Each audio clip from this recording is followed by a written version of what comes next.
What's up, fellow nerds? It is me, Jamocha from Sounds Nerdy, and welcome to the Blip, the show in which I like to cover tech and video games news from the past week, news highlights, and all that good stuff.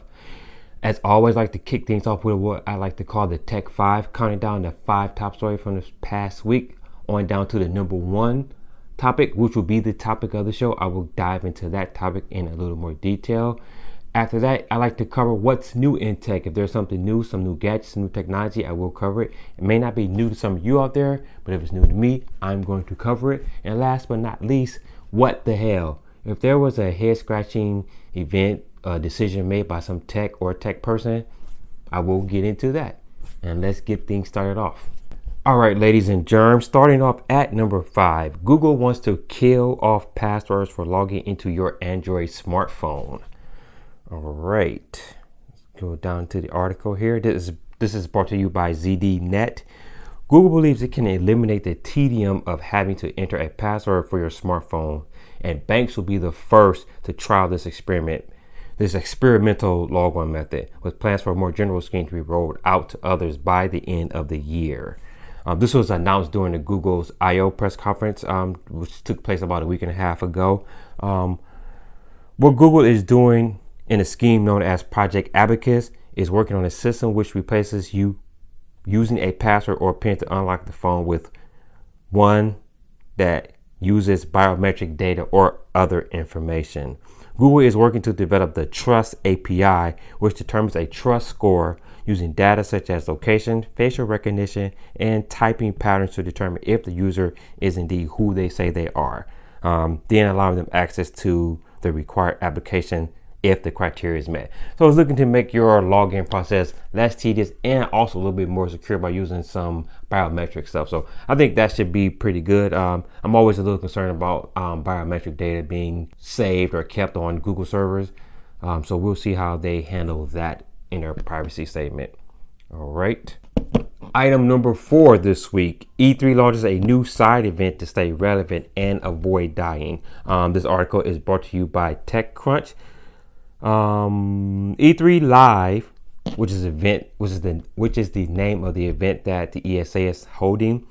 This event is open to the general public. E3 Live will take place during E3 on June 14th through the 16th, and be open to the public. It won't be in the same building as the main E3 event. It's going to be in the next door at the LA Live Event Center. They expect about 20,000 people to attend. The tickets are available for free on a first come first served basis. So if you're interested in actually going to E3, which I highly recommend, if you could go check it out. Although this would probably be a little bit smaller than actually going inside the big LA Convention Center. But still, if you're in LA, I definitely recommend you go check that out. Digging down in here, some tidbits about some other events similar to E3 that I did not know about. Talking about E3. E3 is a tiny event compared to PAX events, which is 4 annual events, which with up to 70,000 people for the largest event. So again, that's already larger than what E3 commands. And Gamescom, this is the event that's held in Germany every year. 345,000 people attended that event last year, and that's because a lot of those events are open to the general public, and E3 is still a closed industry event to only industry and press people. So E3, hopefully they can start opening this up a little bit more to make it a little bit more relevant and allow the general public to experience this. Like I said, I've gone in the past and it's an amazing sensory overload. I mean, if you're a gamer, definitely recommend you once time in your life going to check out E3. All right, coming in at number 3. This is from Tech Times. There are rumors about a Microsoft Surface Book 2, which will be slated for a 2017 release with a 4K display and a Kaby Lake processors are expected. The Surface Book 2 is, like I said, scheduled to launch in 2017. Some of the expected things are a new design on the fulcrum on the hinge. A lot of people complain about that, so they're expecting that to be redesigned as well. It's also going to lose the Kaby Lake processor, which is a quad core processor, which actually works pretty well with the USB Type-C connection. So hopefully that can make it a little bit better. And also it's supposed to have a bigger battery as well. Also on the rumor front, The Surface Pro 5 is rumored to be coming out in June, which is actually, by the time you're looking at this month, I highly doubt that that's going to surface in June. But some of the specs about that is supposed to get a UHD display, 3840 by 2160. Supposed to have also larger batteries, rechargeable stylus this time. They're thinking that it may charge by connecting it to the side of the Surface Pro, the Surface Pro 5. So that'll be pretty sweet. Like I said, it's expected to launch in June, but the KB Lake processors are not expected to launch later this year. So I'm not sure how that's going to work. But look forward to more news from this coming soon. All right. And more Microsoft news coming in at the number 2 spot. This article is by The Verge. Microsoft reportedly launching Xbox TV devices next month. So the article talks about maybe 2 devices that they're releasing. Microsoft is said to be planning to unveil new Xbox streaming devices at E3. The software giant has been considering a Xbox TV device for at least 3 years now, and it appears some variant of that will be unveiled in June. Microsoft is reportedly preparing a Chromecast-like device that will work as a basic streaming stick for Xbox digital content. Sources familiar with Xbox plans tell me that the company has long been experimenting with a Chromecast-like device that would allow you to stream Xbox One games from your main console to another TV, which is actually amazing. So it's almost like the Wii U, where you can have your Wii U on and then just play it on your go, but this will allow you to do it on another TV. So this would be actually excellent to actually open up another screen in your house. So I'm actually looking forward to this. Hopefully we do hear more about this in E3. So definitely stay tuned for that.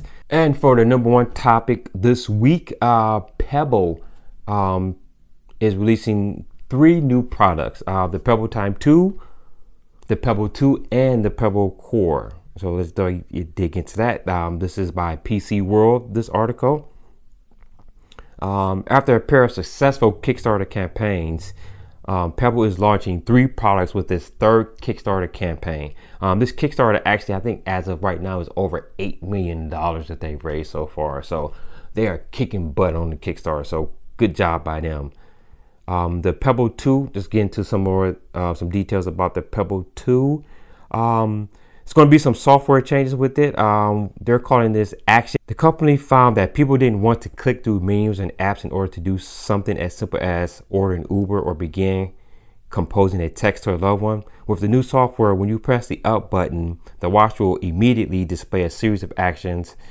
Highlight the task you want to complete, press the middle button, and then you're done. Pebble 2 hits on all the same points as the previous generation devices. Battery life is about a week. Water resistance up to 30 meters. iOS and Android compatibility. Supposed to have a microphone as well. 5 colors, and the price is going to be $99 during the Kickstarter campaign, and after that it's going to be $129. The other watch is the Pebble Time 2.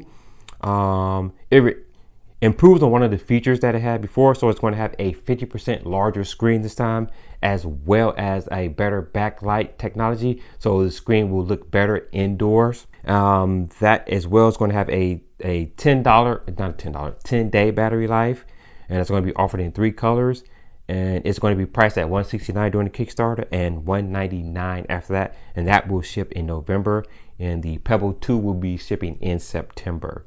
All right, quickly, let's go over the Pebble Core. And now for something completely different. Pebble Core is a little plastic square with a magnetic latch attached to your clothing. Its purpose is a little bit of everything. Instead of increasing the size of the other Pebble watches, they opted to create another device that will have storage, cellular connectivity, and GPS capabilities. When turned on, the Core can track a workout using the GPS. You can also play music from its 4 gigabytes of storage. It's going to have Spotify Premium support baked into it, and also going to keep track of your workouts through apps like Running Keeper and Strava. There's even a microphone and a small speaker if you need to place a phone call while you're doing a workout, so you can actually leave your smartphone at home or in a car. So it's also going to run Android 5 Lollipop on it. So So, and this core will be priced at $69 during the Kickstarter campaign, and it will be $99 afterwards. So if you're interested in getting any of these products, I suggest you go over to the Kickstarter page quickly and put your bid in and grab it. I'm actually excited about these products, so I can't wait to get my hands on them and see how they work. So hopefully they improve on some of those things and make it a great product. I do have the Pebble round. I just got this myself, and I'm loving it. So I'm excited about what they're working on. All right, and so for my segment, what's new in tech? Again, I like to cover something that's new gear, new gadgets or something. And this article here is by CNET. These ear capsules might be the wireless multi-function headphones you've been waiting for. A new pair of wireless headphones by Human Inc. can morph into a portable loudspeaker and allow multiple users to connect and listen to a single audio source. So right off the top, it sounds pretty good. They secured a $5 million investment back in April, and they're going to bring out a pair of strange-looking wireless earpod headphones that can shift from a private listening device into a portable loudspeaker and more. In a press release on its website, Human Incorporated makes it clear that its intention with the sound program is to upend the traditional headphone experience and create a brand new category in personal audio devices. The problem with most completely wireless Bluetooth earbuds is that the housing always feels a little bit too bulky and sit comfortably on your ears, an unfortunate hardware sacrifice at their stage in the game, where manufacturers are having trouble fitting all their radio transmission components into a compact package. So what they're trying to do is put all those guts into a very small little device that actually clips onto your ears and make you look like an elf. So it actually sounds pretty exciting.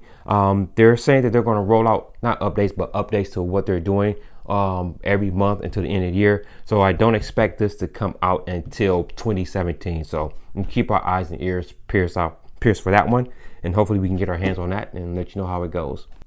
All right, and for my last segment, it's called What the Hell? Again, if there was some head scratching decision that was made by a tech company or a tech person, I will get into that. This week, I forgot to actually do this last week, but Google I/O conference, Google announced two new social media